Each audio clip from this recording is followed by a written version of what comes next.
This morning, the clock is ticking down on Capitol Hill, which is 4 days to pass legislation to avoid a government shutdown. House Republicans unveiled a 6-month stopgap bill that would fund the government through September. But Democratic leaders making it clear they are not on board with this. A vote in the House is expected tomorrow. President Trump on Sunday warning a shutdown could happen, but expressing optimism the stopgap will pass. Joining me now, Leanne Caldwell, chief Washington correspondent for Puck. Thank you so much for being here. I guess the big question at this point is if Republicans will have the votes to go it alone and get this bill across the finish line, although it is just a stopgap and we'll be doing this again in a few months. Yeah, so Sarah, they want to fund the government for the rest of the fiscal year. But remember, as you well know, that the fiscal year is already 6 months in. So this is just a 6-month funding bill. And yes, as you said, Speaker Mike Johnson wants to fund this just with Republican votes.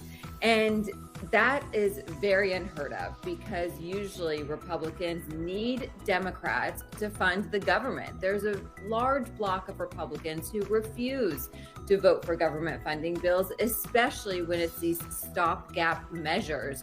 So Speaker Johnson is trying to do that in his very, very thin majority when he can only lose 1, maybe 2 votes, depending on the day, depending on attendance.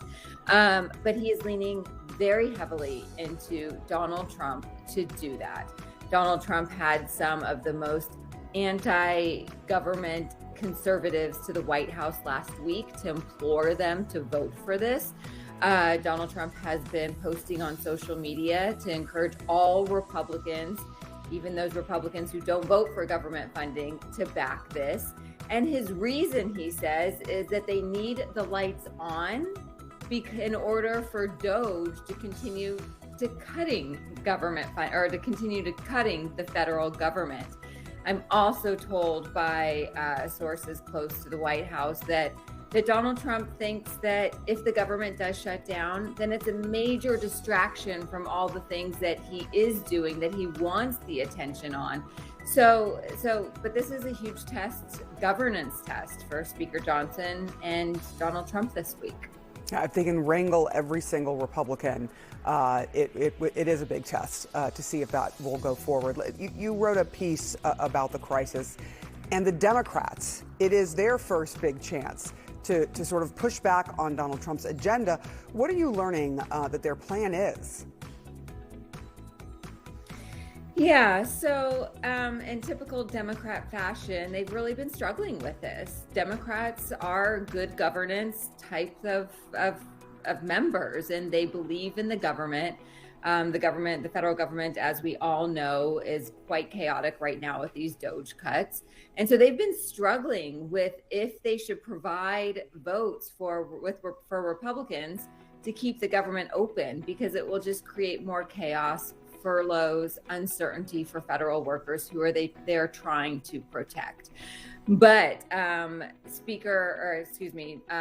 Minority Leader Hakeem Jeffries has said over the weekend that they are pushing their Democrats to vote no. They don't agree with this funding bill. It's actually a slight government funding cut from current fiscal year.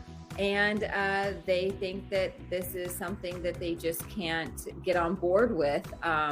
They also think that it could give Elon Musk and DOJ more leeway and ability to continue to cut the government, cut federal workers. And so they are really trying to wrangle their Democrats to vote against this. But this has been a very torturous discussion for them. But we'll see again if Hakeem Jeffries is able to keep his party united, because like you said in the top, this is really the first act of resistance that Democrats are able to do. This is the first legislating that they're going to be a part of or choose not to be a part of, Sarah. Leanne Caldwell, thank you so much for getting up early for us this morning. Really appreciate it. Thank you. We're actually just days away from a potential government shutdown. Republicans in Congress say they have a plan to prevent that from happening. House Speaker Mike Johnson is putting together what's called a continuing resolution, which would basically just keep the government open through September. The vote is expected Tuesday, and House Democrats, well, they're actually planning to oppose the plan. Could happen. mean, the Democrats want that. They want to destroy the country. So I can't tell you, but it could happen. It shouldn't have happened, and it probably won't. I think the CR is going to get passed. As Democratic lawmakers face a shutdown, they're also facing angry voters who say that they actually need to be doing more to stand up to the majority party. I don't think waiting for 2026 and persuading people at small steps is the way to go. I think we need to do something stronger. I don't either. I think we need more Al Greens.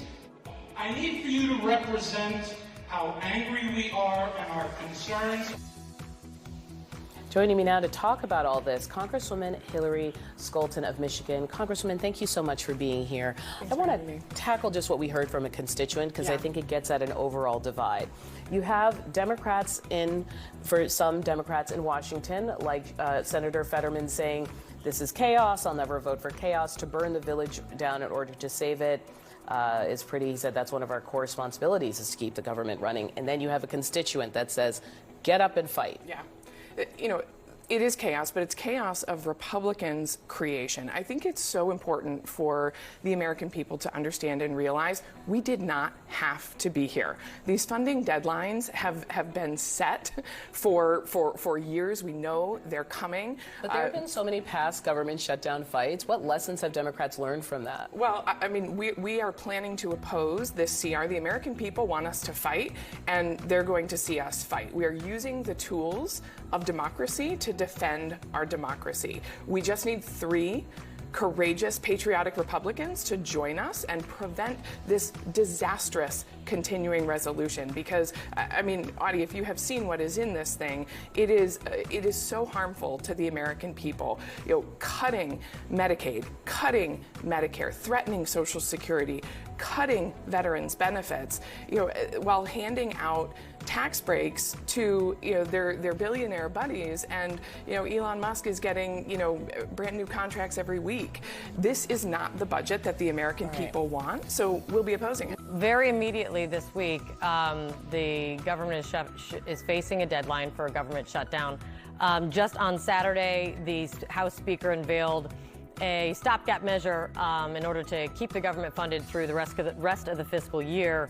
Your assistant whip, you're on the vote counting team, which means you've got the tough job of trying to wrangle up the votes. Do you have the votes to pass this with only Republicans? I think we will have the votes. And let me be clear, this is a continuing resolution, which means that we're basically extending the funding that everyone voted for back in December. So there's no reason why the Democrats should not join us and make this bipartisan. There's no additional partisan policy that has been put in this bill. As a matter of fact, there's only positive increases in spending. We're talking about our veterans' health programs, increasing military pay for our young men and women who put their lives on the line, increasing spending for the WIC program, Women and Children Nutritional and Food Program. Those are things that everyone should be able to support. So I imagine that this bill will be able to pass with bipartisan support. That would be my prediction at this moment. And let's not forget the additional defense money that's But are you going to need bipartisan support? That's the American question. naval ships.